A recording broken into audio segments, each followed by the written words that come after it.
Bonsoir à tous et bienvenue dans ce point de l'actualité. 12 milliards de francs CFA, c'est ce que compte investir l'État pour soutenir les filières EVA et palmiers à huile durement éprouvées par la crise de Covid-19. Ce soutien se manifestera à travers le projet d'urgence d'appui aux deux filières.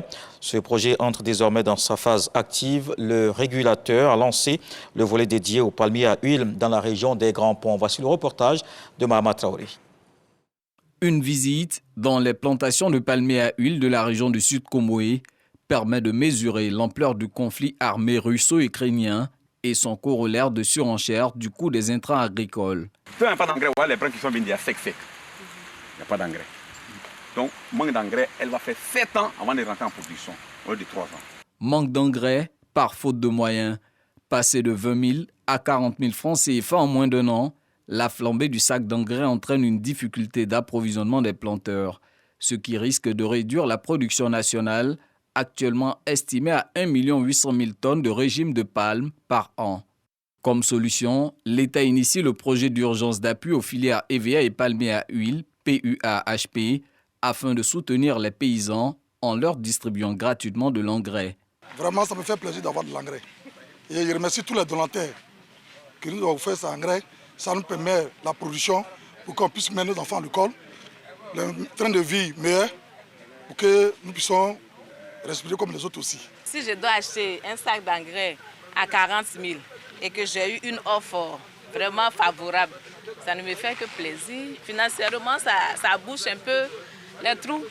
Lancé récemment dans le village d'Irobo, région des Grands Ponts, et mis en œuvre par le conseil EVA palmiers à huile, le PUA-HP mobilise un investissement de 12 milliards de francs CFA financé par l'État. Il prend aussi en compte un soutien au segment de la transformation et l'émergence des PME exerçant dans cette filière. L'engrais n'est pas à vendre. Si l'opération réussit, c'est fort possible que dans les négociations à venir, cette opération va se perpétuer. On veut doubler notre production de régime de palme pour que l'ensemble des opérateurs de la transformation qui sont installés puissent fonctionner à 100% de leur capacité. Le PUA-HP prévoit également des mesures d'appui destinées aux acteurs de l'EVA-culture. En clair, il s'agit de relancer la dynamique de croissance de ces deux filières agricoles. Un autre secteur tout aussi important, le ministre de la Santé implique les experts, les enseignants, les gestionnaires des hôpitaux à promouvoir la couverture maladie universelle. Pierre Demba attend une contribution dans la sensibilisation des populations. Au cours d'une rencontre avec ces acteurs, il leur demande d'expliquer tous les avantages de la CMU, une mission pour faire adhérer ceux qui ne le sont pas encore, surtout que ce système permet de se soigner à moindre coût. La CAN 2023 se prépare dans tous les domaines. Les sapeurs-pompiers militaires prennent leur place. Le GSPM a effectué un exercice de simulation au parc des sports de Trècheville, dénommé Plan Rouge. Ce corps veut tester le dispositif opérationnel d'intervention en cas de risque. Le plan de secours de victimes éventuelles a été présenté. Dans le reste de l'actualité, en Somalie, 2 voitures piégées ont explosé ce samedi à Mogadiscio. Au ministère somalien de l'Éducation, les 2 explosions simultanées se sont produites sur une route longeant le ministère.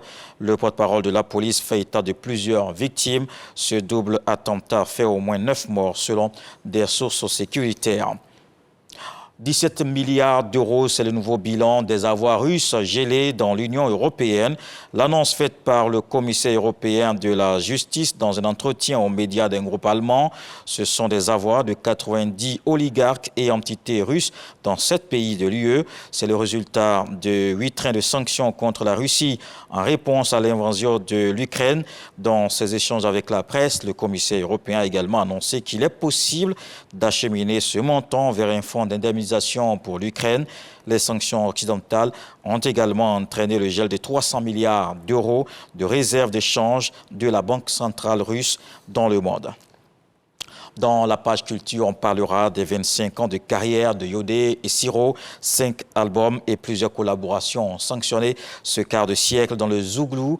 Un concert a marqué cette célébration. Le groupe est aujourd'hui incontournable sur la scène musicale ivoirienne. On en parle donc dans le 20h.